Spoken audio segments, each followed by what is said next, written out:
In this video, we'll be seeing how to create a REST API with Golang. And until now, if you have seen my videos, then I think you know that I usually prefer Vim over any other editor or IDE.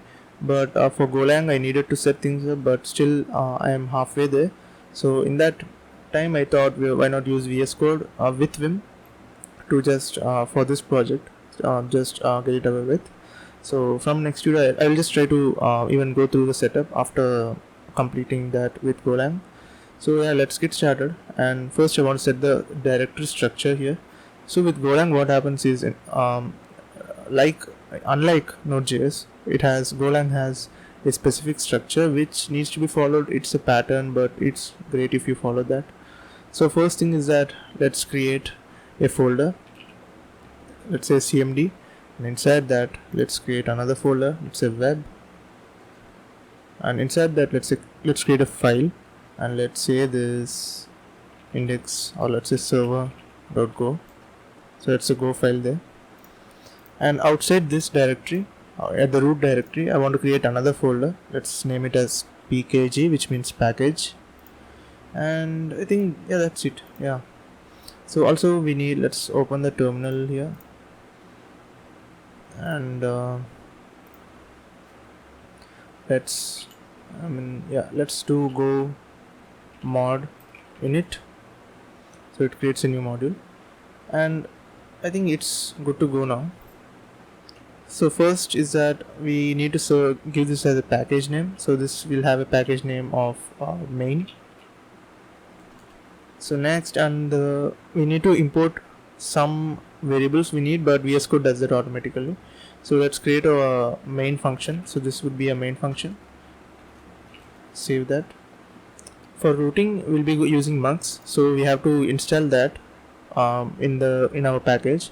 So let's just copy this, which installs this mux, and just paste it here. So what this does is that it gets the package at this link, and it just have already installed that, but for you it would install as a new one. So now we can create a new variable here, which is a mux router variable. So it will have a new router, and now also we need a server, and we need to bind a port to that server. So what we'll be doing is that we can do http dot listen and server, and we want to listen at some server. I'm going to be listening at 8080, and I would bind this variable r to this, so that it would be using this mux instead of the usual http one. So I would say log.fatal here. So because if everything goes well,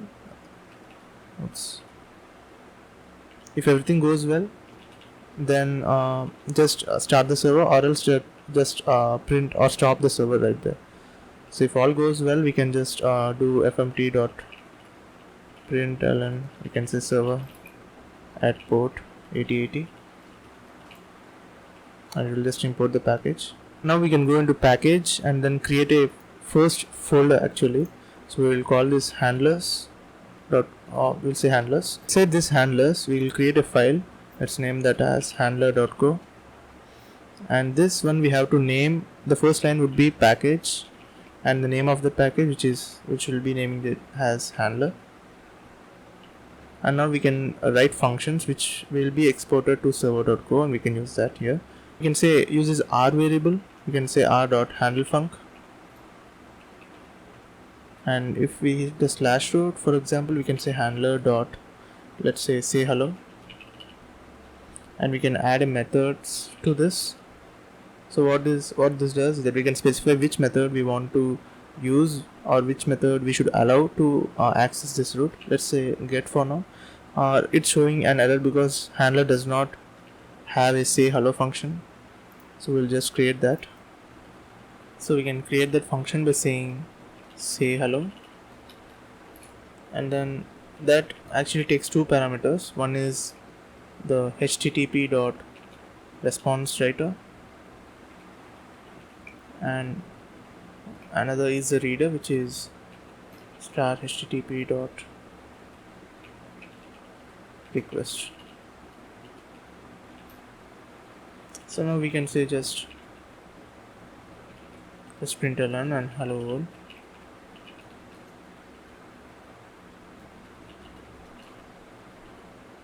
Say hello to call that function, and if you want to pass any params you can just pass it here, and we'll be seeing how to do that also. So now if you open a terminal here, and we can run that by saying go run command /web/server.go. It should start a server at port 8080 I think. Yeah, that's 8080. So I think it should come before this print. So let's restart the server.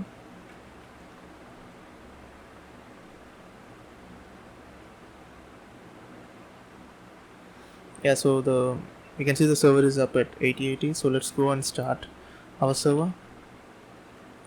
So let's go and hit the /8080, and you can see we are getting our hello world here.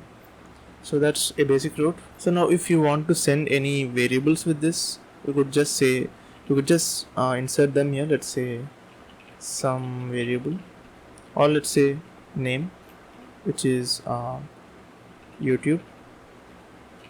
So we are sending a parameter for this function, but this function is actually taking up two parameters already, which is the writer and the reader, or the request and the response.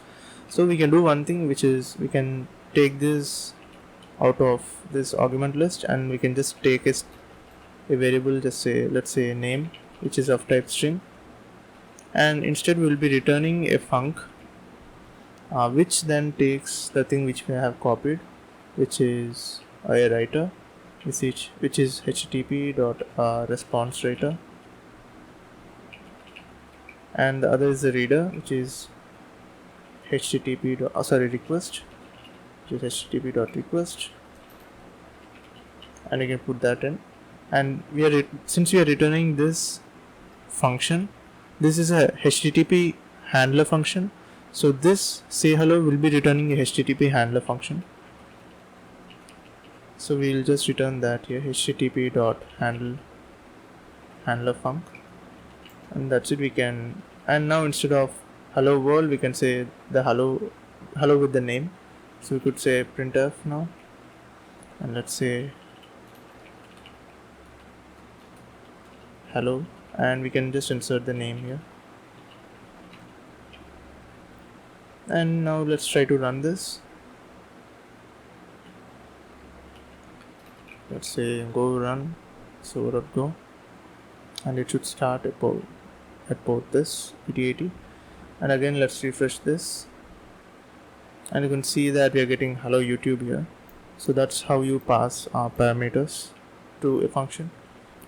To handle JSON data, what Golang expects is that it really expects a structure of a request, like it really expects the request to be having a certain type of structure. So if the response or the request is not in that type of structure, then it would not take the variable for consideration.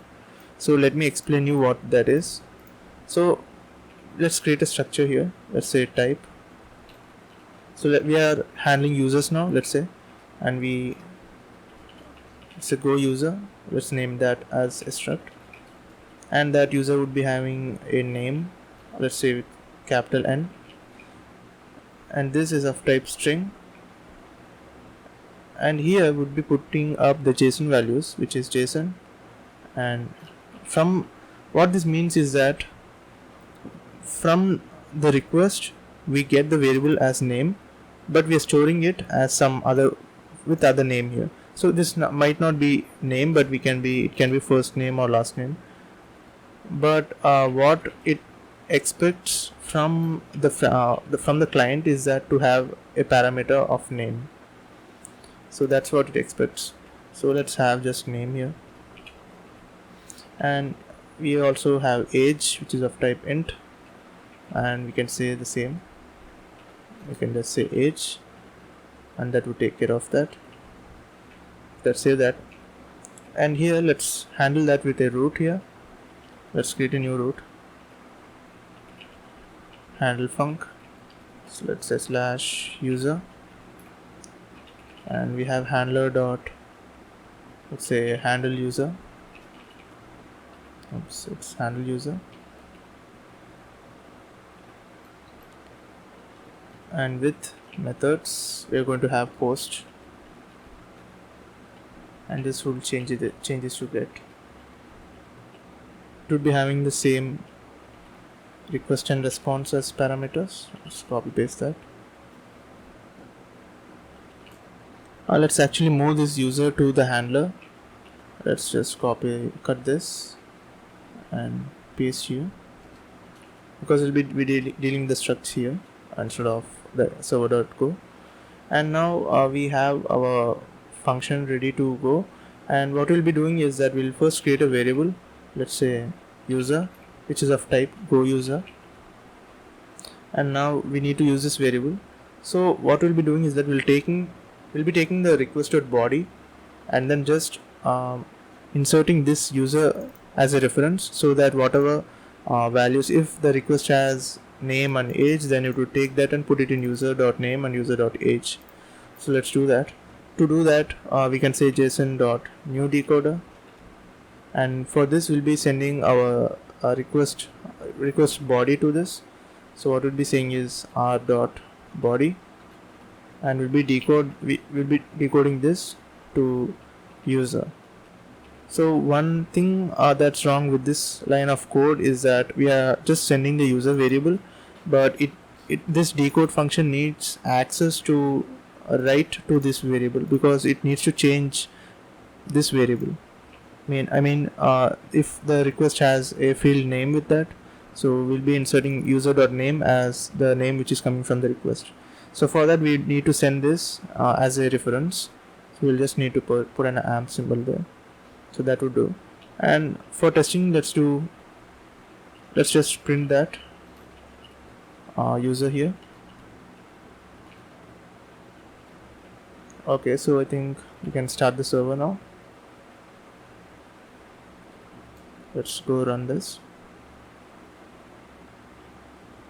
Server is at port 8080, and let me bring Postman here. We can just put a post route here to 8080, and let's send name, let's say YouTube, and age, let's say 15. So you can see that the name and age is starting, it should be same as you have given here in our struct in this place, so that it could match and it could copy the data in it. So let's send that request.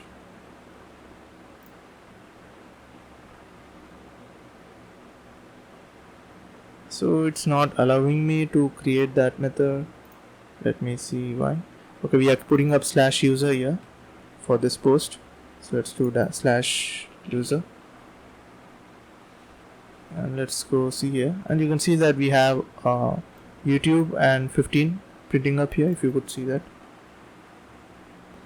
And what we print is the user. Let me show you. Yeah, we are printing the user itself, which we have created, which is of type go user. So now instead of just printing, we want to return a JSON response. So to do that, we can what we can do is we can, instead of creating a decoder, the meaning of new decoder is that it decodes a body and then it puts into another variable.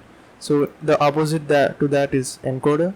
So we'll be doing JSON.new encoder, which means that it would create a new encoder. It would wrap everything in a, you can say, in an object, and that send that as a response, or write that as a response. So for this I want to, for new encoder, I want the access to W, which is the writer handler here, and I can say .encode. What I want to encode is the user. This is what I want to send as a response.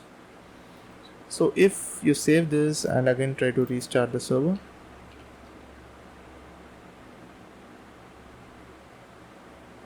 and you can go here and just send it again, you could see that we are getting data back, but this is not a JSON data, right? So we are getting some, it's of type plain text. So to resolve that, we need to set the default type that we write to JSON. So we can do that by saying w.header.set. We'll be setting the content type to application slash JSON. Save that and just restart the server. So what this does is that it sets the type of this W, which is response writer, to application, or you can say JSON object.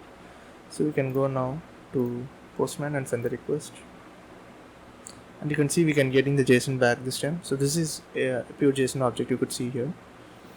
So that's how you handle JSON objects. That's basic REST API. I think I'll be adding up more useful things in the future. So something like handling with databases, or using some Go concepts to create applications, or some full-fledged application.